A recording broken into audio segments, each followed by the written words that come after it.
From Northern Avenue in Yerevan, this is ＳիվիլՆեթ's weekly news digest. I'm Maria Titizian. Here are the top stories for this week in April.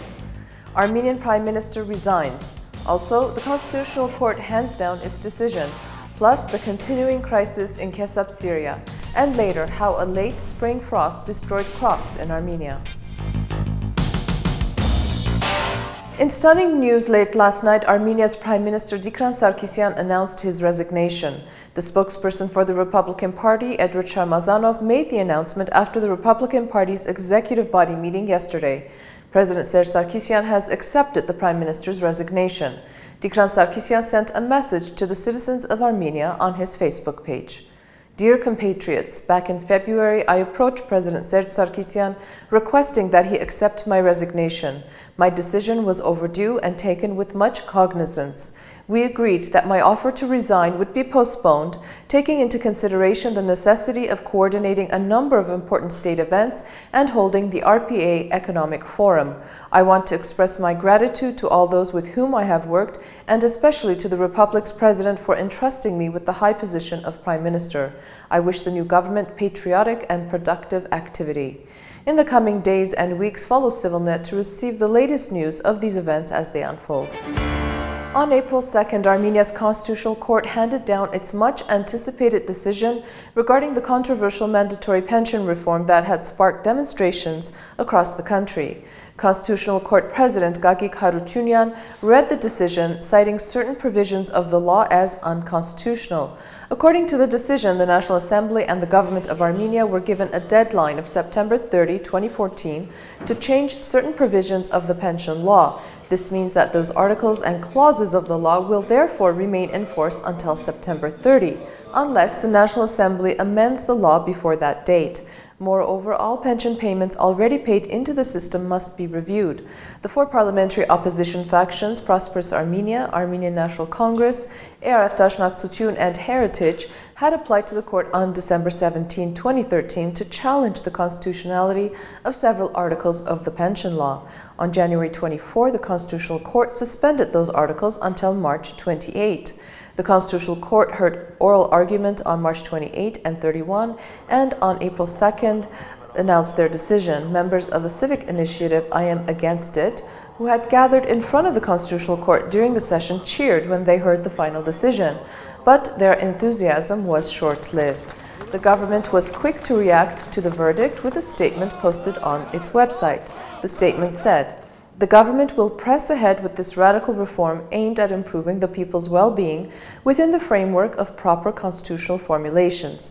It added that the government will adopt a plan of further actions after receiving the final text of the ruling. However, the statement went on to say, "The Constitutional Court has stressed that the experience of more than 50 countries shows that the implementation of the accumulated pension system raises the country's stability and the level of people's prosperity, and the law should continue to be applied in its current form until September 30. Justice Minister Hrar Tovmasyan also said that the law is considered constitutional before it loses its legal force. Prime Minister Sargsyan at the time emphasized that it means that the law adopted by the NA or the National Assembly is still valid. Following the decision, Member of Parliament Artzvik Minasyan, a member of the ARF faction in Parliament, Meri Khachadarian, a human rights lawyer, and attorney Ardak Zeynalyan held a press conference to discuss the court's decision. Minasyan said that the mandatory component of the pension law became inapplicable as soon as the Constitutional Court's decision was published. He stated, "We will make sure no one is subjected to illegitimate coercion contrary to this decision. I advise the government and representatives of the ruling authorities to refrain from one-sided interpretations of the Constitutional Court decision based on their personal interests." While the Armenians of Kesab, Syria continue to be sheltered in Latakia, their future remains tenuous. As we had reported last week, in the early morning hours of March 21, Syrian rebels with al-Qaeda links stormed the town from the Turkish border, assisted by Turkey's Air Force. In a mass evacuation, the Armenians of the historic town and its villages were forced to leave the lands that they had lived on for centuries. While Armenian leaders in the town reacted quickly and were successful in evacuating most of the 2,000 residents, several dozen people, mostly elderly, chose to stay behind. Their fate for a number of days was unknown. Some were able to eventually make it to Latakia, while others were taken by the rebels to Turkey. It is important to note that the civil war in Syria has killed almost 150,000 people and resulted in millions fleeing the country. Armenian communities in Aleppo, Damascus, and other cities have felt the brunt of the war that rages on. What happened in Kesab, however, touched a very sensitive nerve for Armenians around the world. News of the near total evacuation of Kesab and Turkey's involvement in that offensive brought back memories from the genocide, resulting in a social media frenzy that had the Save Kesab hashtag trending globally.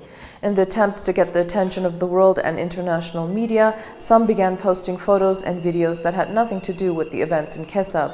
The real human tragedy of the depopulation of the Armenians from historic lands dating back to the Armenian kingdom of Cilicia continues to be on the forefront as Armenian communities around the world demonstrate and demand international intervention.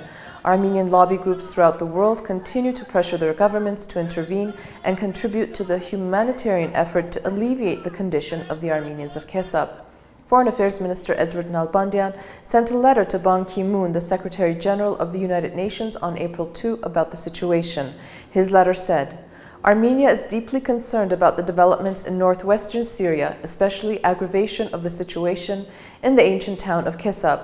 All available evidence and geopolitical location of Kesab allow us to conclude that the recent attacks undoubtedly were realized by terrorist groups related to Al-Qaeda, which crossed the border from Turkey's side. The violence mostly carried out against civilians resulted in eviction of the local people. The radical groups defaced Armenian churches in Kesab, inflicted considerable damage to people's property, thus creating a grave image of brutal human rights violations. On various occasions, Armenia has voiced the need for immediate protection of ethnic and religious minorities, including Armenians who live in conditions of armed conflict in Syria and who found themselves in extremely vulnerable situation as frontline targets. As the humanitarian crisis still continues, it's very important to demand from the Turkish authorities to take immediate action to prevent further use of its territory by radical groups." What is worrisome is that the plight of the town and its inhabitants has fallen prey to geopolitical games being played by Russia, Turkey, and Syria. Here at ＳիվիլՆեթ, we have put together a chronicle of events. You can read that piece by clicking the link on your screen. In the meantime, a group of Armenian parliamentarians traveled to Latakia to see the situation on the ground and make recommendations. Upon their return, I got a chance to talk with a member of that delegation, Tevan Bogosyan, about their impressions and reactions. Take a look. The real touch was go and see what's going on really there in Kesab, in that part of the region of Syria, how the situation with Armenians, and how we can really help to initiate some discussions, new approaches, try to help to our compatriots in Syria from the point of view of like state. As Armenia is already state, then it should have its own mechanism on some immediately reacting on such events. To watch the full interview, you can follow the link on your screen. Over the past week, Armenia experienced unprecedented freezing temperatures causing extensive damage to local agriculture. During the night of March 30 and 31, an unusual cold snap swept through the country, bringing with it substantial snowfall. Not only were highways blocked, but the snowstorm led to the government canceling classes in schools and universities the following day. Armenia's farmers were most affected by the freeze, as the combination of sub-zero temperatures and heavy snowfall destroyed early blossoms of apricot, peach, plum, and cherry trees. The marzes of Arakadzod, Armavir, and Ararad were particularly affected, devastating up to 90% of this year's apricot crop. The consequences of the freeze are particularly severe, as farmers have not only lost a primary source of income, but must now worry about the repayment of agricultural loans extended by commercial banks. On April 1, Armenia's ombudsman Garen Andreasyan published a report on Armenia's agricultural sector for 2013. In his report, Andreasyan underscores that unfavorable loan terms, failure of government compensation during natural calamities, and the absence of agricultural insurance as shortcomings to Armenia's agricultural sector. A detailed investigation is now underway to determine the extent of damage caused by the cold snap on the country's agricultural sector. Over the past 2 weeks, 4 soldiers have been slain while serving the Armenian armed forces in the Republic of Nagorno-Karabakh. On March 31, 27-year-old Senior Lieutenant Harutyun Safaryan was killed while performing military tasks after a landmine exploded on the southern direction of the line of contact between Azerbaijan and the Republic of Nagorno-Karabakh. On April 1, Baku Sargsyan, president of the Republic, posthumously awarded Safaryan with the Medal for Service in Battle. On March 27, 19-year-old soldier Araik Babayan was also killed while on a combat mission. Additionally, 2 soldiers, Armen Rugasyan and 22-year-old Garnik Torosyan, were both fatally wounded by gunshot wounds on March 19 and 24, respectively. On April 2, the residents of the village of Brosyan marked the 1-year anniversary of the murder of Hrach Muradyan, their village mayor. Muradyan was a Karabakh war veteran who was shot in broad daylight on his way to work. A year later, those responsible for his murder have yet to be found.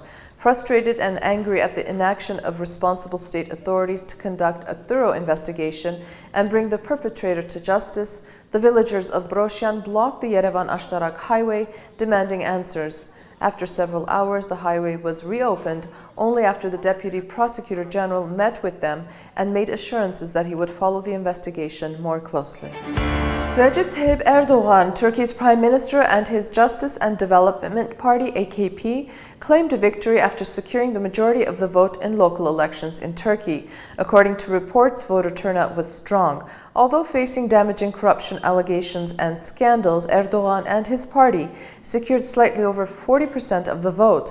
Erdogan campaigned aggressively to frame the municipal elections as a referendum on corruption allegations against him. This latest victory will give Erdogan a mandate to run for the presidency in August. During his victory speech, a triumphant Erdogan threatened to settle scores with his enemies, stating, quote, "We will enter their lair. They will pay for this. From tomorrow there may be some who flee." His remarks were primarily directed at his political rival Fethullah Gulen, an influential Sunni cleric based in Pennsylvania, who is supposedly behind a series of leaked tapes aimed at toppling the prime minister's ruling regime. Erdogan's increasingly erratic and authoritarian methods, such as blocking both Twitter and YouTube, have tarnished his reputation in the international community. The pro-Kurdish Peace and Democracy Party, BDP, were also victors in last Sunday's election.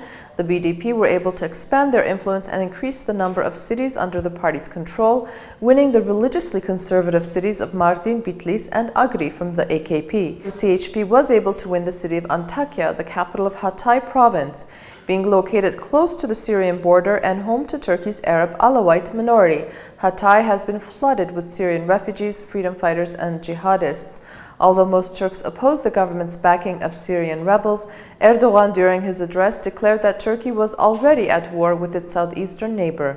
Moreover, tensions have been high in Turkey's southeastern province of Sanilurfa, where 8 people were killed as a result of unrest caused by the elections. And that is our digest for this week.